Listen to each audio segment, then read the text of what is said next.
जब हमारे देश में प्रधानमंत्री की कुर्सी पर बैठे मोदी, तब से लेकर 26 मई 2014 और आज तक एक ही दिन बनवास हुआ मोदी को।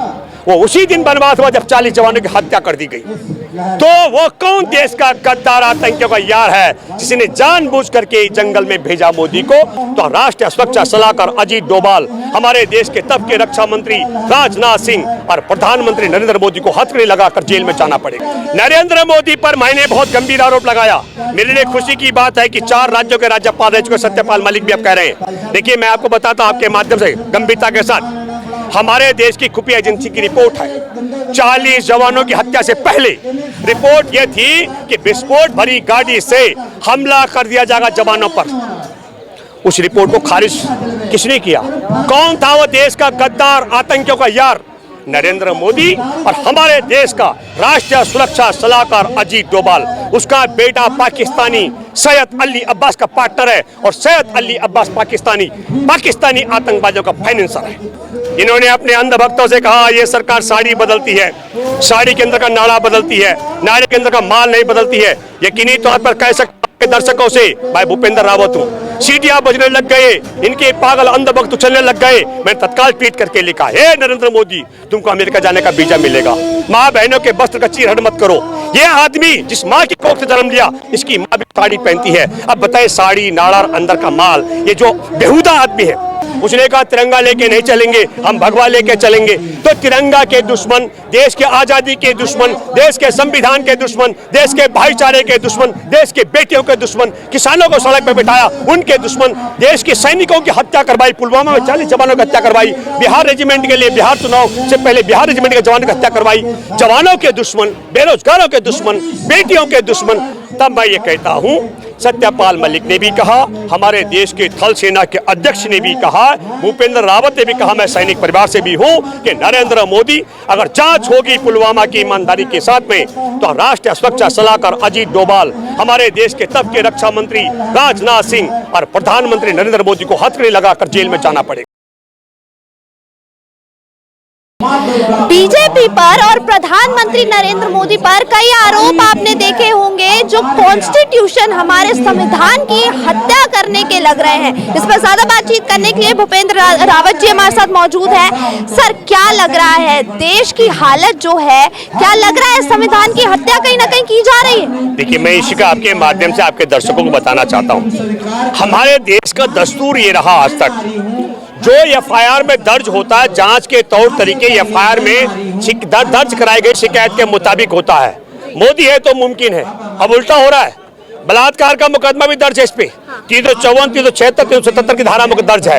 अब आप समझो कि बलात्कार के आरोप में जो बुक है वो तय कर रहा है, वो कह रहा है कि देखो मैं नार्को टेस्ट कराऊंगा तो बजरंग पुनिया का होगा, इस क्या कहते हैं विनेश फोगाट का भी होगा। कानून ये कहता है कि आरोपी का सब कुछ जांच पड़ताल होगा। इनके लिए 64 के बयान होने, इनके सिर्फ शिकायत करने वालों के सिर्फ बयान होते हैं और बयान होने हैं और कुछ नहीं होना है। अब देखिए, वो तय कर रहा है कि जांच कैसे होगी। और यही नहीं है ब्रजभूषण शरण सिंह के मामले में, इनका एक और है खेल मंत्री, उस पर 31 दिसंबर को मुकदमा दर्ज हुआ, हरियाणा का जिक्र करो, संदीप सिंह का, उसमें 342, 354, 354A, 354B और जान से मारने की धमकी का भी है मुकदमा। 19 मार्च को जींद में एक बड़ी पंचायत हुई थी, आज खटखर टोल में पंचायत हुई। आपके माध्यम से नरेंद्र मोदी को सद्बुद्धि आनी चाहिए। 28 तारीख को लाखों लाख महिलाएं परिवार दिल्ली आ रहे हैं, देखना है इनकी ताकत, इनकी तो गोली, लाठी, डंडा, उसमें कितनी ताकत है। क्योंकि इस देश में पराकाष्ठा हो गई है, अब देश दुखी भी है। और ऐसा नहीं है, ये यौन शोषण के मामले में ब्रजभूषण के खिलाफ मुकदमा दर्ज कराने के लिए बेटियों को सुप्रीम कोर्ट जाना पड़ा। आपको मालूम है, एक इनका राम मंदिर के लिए चंदा जुटाने वाला उठा, उसकी अगुवाई करने वाला चिन्मयानंद संत, जो नग्न होकर दुनिया ने उसकी वीडियो देखी है, उसके पीड़ित बेटी को मुकदमा, एक बेटी को दर्ज कराने के लिए सुप्रीम कोर्ट जाना पड़ा।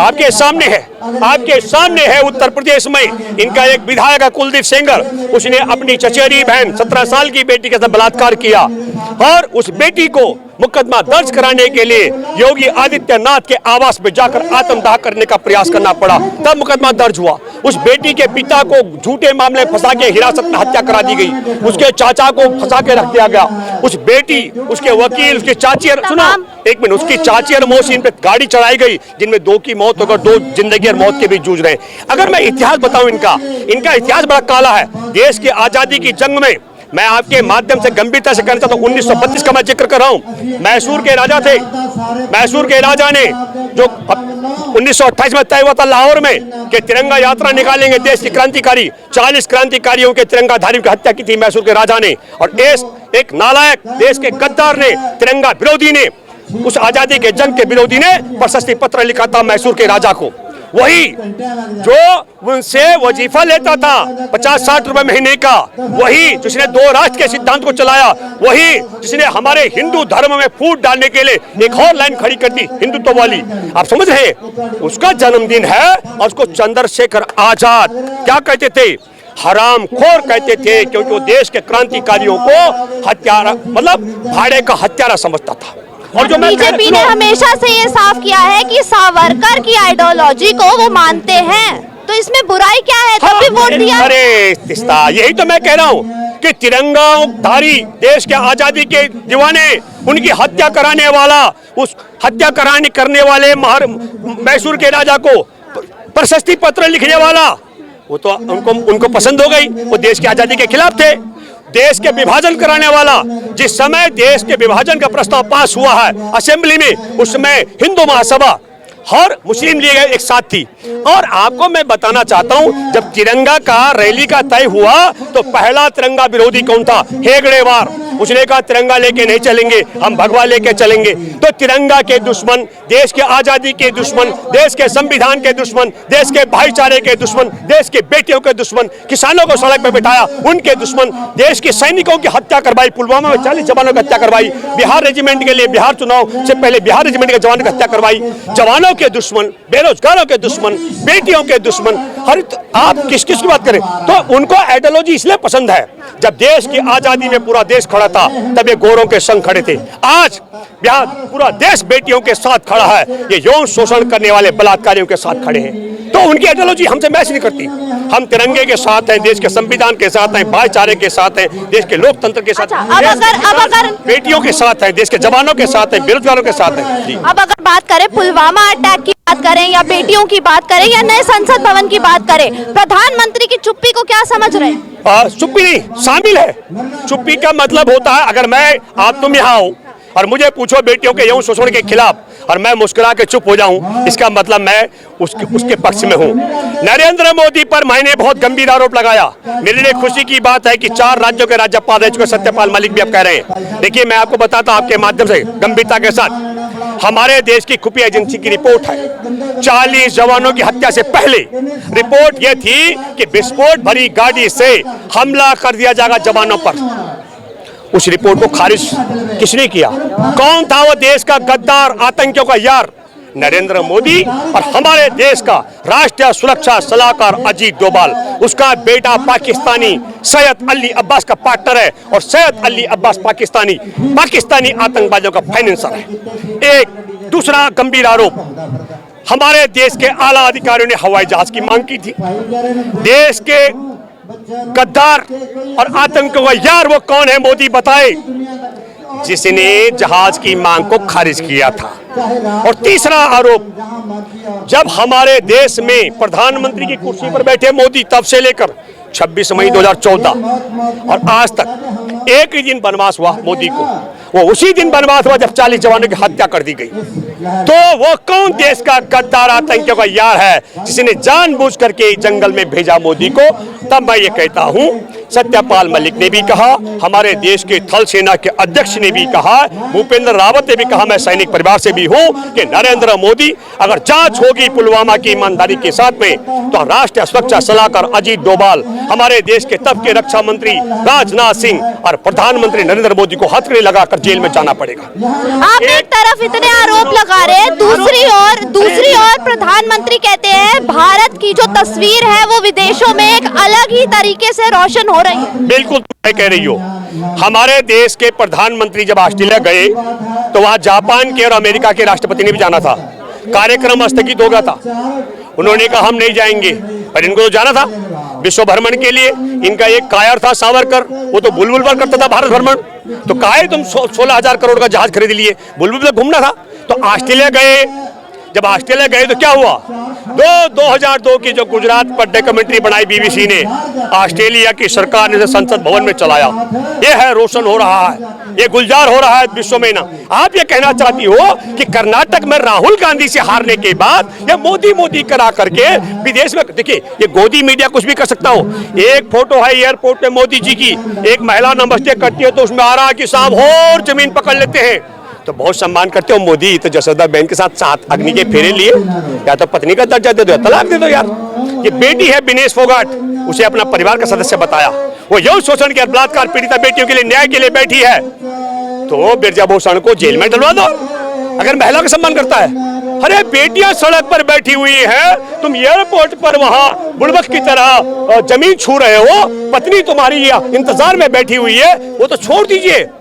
बेचारी अंतिम अपनी सास के दर्शन करने जा रही थी, अंतिम सास के दर्शन नहीं करने दिए, सास के दर्शन नहीं करने दिए। अब महिलाओं का सम्मान करता है तो नरेंद्र मोदी अपने घर से करे। नरेंद्र मोदी ये क्या महिला आपके सामने बोलता हूं, बेबाकी से आपने जब शब्द कहा, नहीं बोलना चाहिए, मेरी छाती पर बोझ रहेगा। नरेंद्र मोदी मुख्यमंत्री थे, चुनाव संचालन समिति के चेयरमैन थे। जापानी पार्क में कार्यक्रम था, जापानी पार्क में मनमोहन सिंह वहां बैठे थे ओबामा के साथ, क्या बोले इन्होंने अपने अंधभक्तों से कहा ये सरकार साड़ी बदलती है, साड़ी के अंदर का नाड़ा बदलती है, नाड़े के अंदर का माल नहीं बदलती है। यकीनी तौर पर कह सकते दर्शकों से भाई भूपेंद्र रावत हूं, सीटियां बजने लग गए, इनके पागल अंधभक्त चलने लग गए। मैंने तत्काल ट्वीट करके लिखा, हे नरेंद्र मोदी तुमको अमेरिका जाने का वीजा मिलेगा, माँ बहनों के वस्त्र का चीरहरण मत करो। ये आदमी जिस माँ की कोख से जन्म लिया, इसकी माँ भी साड़ी पहनती है। अब बताए साड़ी नाड़ा अंदर का माल, ये जो बेहुदा आदमी है, ये व्यक्ति हमारे देश में प्रजापिता ब्रह्म कुमारियों का कार्यक्रम था बेटियों के लिए, और नालायक ने क्या कहा, सब बेटी पढ़ाओ बेटी पटाओ कहा, आज तक नहीं कहा कि मेरे मुंह से निकल गया। ये दोनों बातें जोड़ रहा हूं, कभी कभी कई अंधभक्त मूर्ख कहते हैं। और तीसरी बात कहना चाहता हूं, अरस्तु ने कहा था दार्शनिक बहुत बड़े, उन्होंने कहा मूर्खों पर राज करने वाला अपनी असफलताओं को जश्न में तब्दील कर देता है। इसने जवानों की हत्या करवा दी और जवानों की हत्या करवाकर चुनाव जीत लिए 2019 में। पुलवामा में जवानों की हत्या करवा दी, बिहार में अपने उम्मीदवार जिता दिए। इसने देश में 450 मामले में ताली लगा करके सड़क पर करोड़ों लोगों के रोजगार छीन लिया। एक रामजी महतो का जिक्र करता हूं, बहुत लोग मरे सड़कों पर मेरी छाती में रामजी महतो का बोझ इसलिए है, वो दिल्ली से भूखा चला क्योंकि आपको इसको जानकारी नहीं है, पर मेरे जैसे लोगों को जानकारी है। लाखों ड्राइवर है, रिक्शा चालक है, रेडी पटरी घूमते हुए काम करने वाले, जो जिनके पास घर नहीं है, होटलों में खाना खाते हैं वो लोग, इसने सब बंद करवा दिए। रामजी महतो दिल्ली में ड्राइवरी करता था, भूखा चला पैदल यहाँ से, और बनारस में उसकी जान चली गई। बनारस में रामजी महतो के परिजन लाश लेने के लिए नहीं आए, भूख से भी लोग मरे हैं। आपको बता दूं, तेलंगाना से एक 11 साल की बच्ची अपने घर से 6.5 किलोमीटर की दूरी पर मरी है। हमारे को पता है कि मध्य प्रदेश के मजदूर कैसे रेल की पटरी में कट के मरे हैं, कैसे हमारे देश की महिलाओं के पैरों से खून टपक रहा था और खुले आसमान के नीचे बच्चे जन रही थी। लोग कहते हैं कि भगवान कीड़े देता है, वो बददुआएं देता है। मैं तो मानता हूँ ईश्वर रब गौर खुदा अगर है, नहीं तो कम से कम हमारे देश के लोगों को सद्बुद्धि आनी चाहिए। लोगों से कहा गया था कि पेट्रोल 40 में मिलेगा, सिलेंडर सस्ता मिलेगा, सिलेंडर का भी भाव आपके सामने, पेट्रोल का भाव आपके सामने। चीन ने कब्जा कर लिया, बेरोजगारी अंबार में चली गई है। बेटियां सड़क पर, इससे पहले किसान सड़क पर थे, बेरोजगार सड़क पर थे, हमारे देश का तमाम सड़क पर थे। इन सब चीजों को सोचना चाहिए। मुझे लगता है मेरी दृष्टि में अगर ईमानदारी के साथ में मुझे समीक्षा करनी पड़ेगी 9 सालों की, तो मैं कहूंगा कि देश में 9 साल बर्बादी, तबाही और लूटपाट के और फूट डालने के बुरे हाल में रहा। आखिरी सवाल सर मेरा रहेगा, नए संसद भवन की क्या आवश्यकता थी, आपके हिसाब से थी या नहीं? नहीं, देखिए एक बात मैं आपको बता दूं, पहले तो हमारे देश की आर्थिक स्थिति को समझना चाहिए। हमारा देश 3 गुना ज्यादा कर्जे के नीचे डूब गया है। आप समझ लीजिएगा, हमारे देश के सरकारी संस्थान बिक गए, 3 गुना ज्यादा कर्जा हो गया, तो पैसा कहाँ गया है? हमारे देश में 3 गुना महंगी दामों पर पेट्रोल, डीजल, गैस बेचा गया, पैसा कहाँ गया? हमारे देश के बड़े बड़े, मैं आपको तो हिंदुस्तान पेट्रोलियम का रिफाइनरी जो बेचागा 30,000 करोड़ का सालाना फायदा देने वाला, आपको मैं बता दूं, हमारे देश का दुनिया का कोई भी दुश्मन देश और कोई दुश्मन इतना नुकसान नहीं कर सकता था जितना अकेले नरेंद्र मोदी ने कर दिया है।